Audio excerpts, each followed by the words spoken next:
स्वदेशी और पर्यावरण संवर्धक हिंदी भाग 31। ब्रिटिशों ने जब यहाँ पे राज किया था तो इनकी एक नीति रही थी कि यहाँ से कापूस या कॉटन ब्रिटेन में जाता था और वहाँ से वस्त्र बनकर भारत में आता था।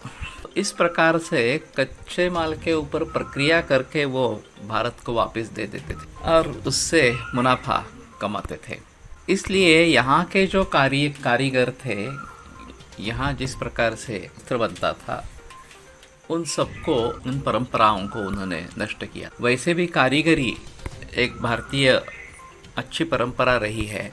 अभी भी कश्मीर में जो शाल बनती है हाथ से बुनी हुई, वह एक अहम चीज़ इस प्रकार की है। और ये जैसे बनते थे वैसे पॉटरी भी है और बाकी भी अन्य कलाएं इस प्रकार की है, चित्रकला इस प्रकार की भी है। तो इन सब का एक महत्व था और उसको उचित दाम भी मिलता था। अभी हमें फिर से इसके बारे में सोचना है। अभी मुसीबत ये है कि अभी का कॉटन जो है वो नैसर्गिक कॉटन रहा ही नहीं। बीच में ये बीटी कॉटन, ये वैरायटी आ गई और लोगों ने समझ लिया कि ये तो सिर्फ पहनने के लिए है, खाने की चीज़ है नहीं है। तो ऐसे उसमें अगर हम बीटी कॉटन को लगाएंगे, वो जेनेटिकली मॉडिफाइड है, तो उसमें कुछ हानि होने की संभावना नहीं है। लेकिन ये सरासर गलत इस प्रकार का विचार है। हमें ये देखना है कि पुराने जो हमारे बीज थे कॉटन के, उनमें ऐसी क्या कमी हुई कि जिसके कारण हम संकरित बीज की तरफ मुड़े और फिर संकरित बीज कीटकों से उसको हानि पहुंचती है, इसलिए ये बीटी कॉटन आ गया। तो पहले हम फिर से उस नैसर्गिक बीज उसका निर्माण करना आरंभ करें, नैसर्गिक पद्धति से उगाए।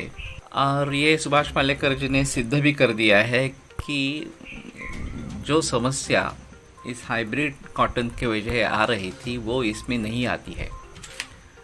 उत्पादन उतना उसका जितना होना चाहिए वो शायद नहीं मिलेगा, लेकिन इससे पर्यावरण में कोई हानि नहीं होती है। और हम ये भूल जाते हैं कि शायद वस्त्र का हम ऊपर से इस्तेमाल कर रहे हैं, वो भी उसके बारे में क्या परिणाम होंगे ये 15-20 बरस के बाद पता चलेगा। लेकिन उसके जो बीज है उससे तेल निकलता है और ये सबसे सस्ता होने के कारण बाहर जो तली हुई चीज़ें मिलती है वो बहुत सारी इस तेल से बनती है। तो इस तरीके से ये हमारे पेट में भी जाता है और उसकी जो पेंड है वो भी गाय भैंस इत्यादि प्राणियों को खिलाई जाती है। ये भी एक भयंकर चीज़ है। और उसका जो पौधा है, ये सब रुई निकालने के बाद वो भी खाद्य के रूप में पशुओं को जाता है। तो इन सभी पर ये बायोटेक्नोलॉजी का क्या असर होगा, इसके बारे में कोई रिसर्च किया नहीं गया। बहुत देर तक इसका रिसर्च करना चाहिए। केवल 1-2 बरस रिसर्च करके उसमें से नतीजा निकल आए, ये तो हो नहीं सकता।